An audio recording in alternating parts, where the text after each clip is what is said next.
Hello friends, welcome back to our YouTube channel. आज हम इस वीडियो में इस सृष्टि के सर्जनकर्ता आदिदेव श्री ब्रह्मा जी के प्रसिद्ध मंदिर के बारे में बात करने वाले हैं। भारतीय पुराणों और वेदों के अनुसार सृष्टि के सर्जनकर्ता और पालनहार ब्रह्मा जी है, लेकिन इनके मंदिर गिनती की संख्या में है। ऐसा क्यों? तो चलिए इस वीडियो में जानते हैं। वैसे तो पूरा ब्रह्मांड ही ब्रह्मा जी का घर है, लेकिन कहा जाता है कि राजस्थान के अजमेर से 15 किलोमीटर दूर पुष्कर पृथ्वी पर का ब्रह्मा जी का घर है। पुष्कर में कई सारे मंदिर है, लेकिन ब्रह्मा जी का सबसे प्रसिद्ध मंदिर ये है।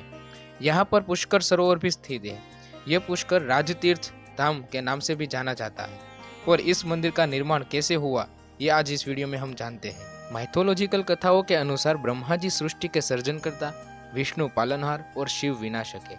ब्रह्मा जी को सृष्टि के निर्माण का कार्य सौंपा गया, तब अपने कमल को नीचे पृथ्वी पर गिराया और कहा कि जहाँ कमल गिरेगा वहीं से सृष्टि के निर्माण का कार्य शुरू होगा।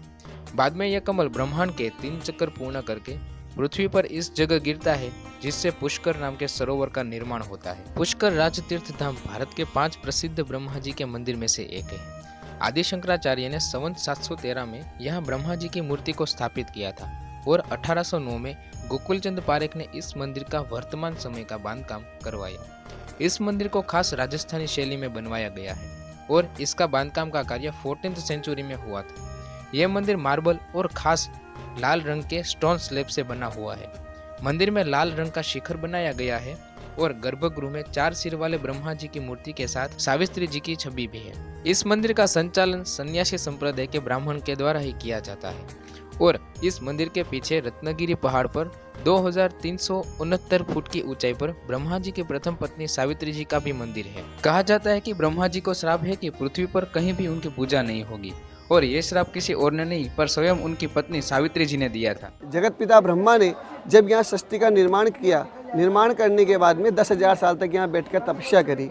तपस्या करने के बाद में अपने शरीर में से सारे देवताओं को, जीव जंतु पशु पक्षी मानव सबको उत्पन्न करने के बाद में जगत पिता ब्रह्मा ने यहाँ बैठ कर यज्ञ का आयोजन किया। कहा कि हम यहाँ बैठ कर यज्ञ करेंगे।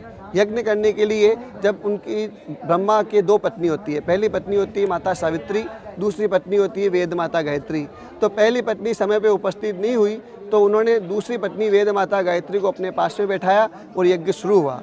यज्ञ जब शुरू हुआ था तो उसके बाद में भगवान ब्रह्मा का पहला पत्नी आती है और अपने पति के संग में दूसरी औरत को देखकर उनको क्रोध आता है और क्रोध के भर के जगत पिता ब्रह्मा जी को श्राप देती है कि हे जगत पिता ब्रह्मा, आप सृष्टि को बनाने वाले हैं, सारे नियम आपने बनाए हैं और आप यदि नियमों को तोड़ेंगे कि एक पत्नी के होते हुए आपने दूसरी पत्नी को बैठाया, तो मैं आपको श्राप देती हूँ कि आपका संसार में कहीं मंदिर नहीं होगा, पूरे संसार में आप अपूज्य माने जाओगे। कार्तिकी पूर्णिमा पर ब्रह्मा को समर्पित एक उत्सव भी आयोजित किया जाता है। तब पवित्र सरोवर में स्नान करने के बाद बड़ी संख्या में तीर्थयात्री मंदिर में दर्शन के लिए आते हैं। अब हम पुष्कर धाम किस तरह से पहुंच सकते हैं उसके बारे में बात करते हैं। पुष्कर राजस्थान के अजमेर डिस्ट्रिक्ट में आता है।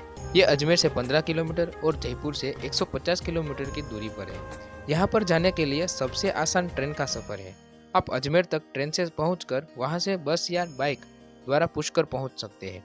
बाय फ्लाइट आप जाना चाहते हैं तो सबसे नजदीकी एयरपोर्ट 45 किलोमीटर दूर किशनगढ़ में है। बाद में ये आप वहां से पुष्कर जा सकते हैं। सो फ्रेंड्स, ब्रह्मा जी के इस प्रसिद्ध मंदिर के बारे में जानकर आपको कैसा लगा ये कमेंट बॉक्स में जरूर बताइएगा। तो अब हम मिलते हैं एक नए वीडियो में एक नई इन्फॉर्मेशन के साथ। जय हिंद, जय भारत।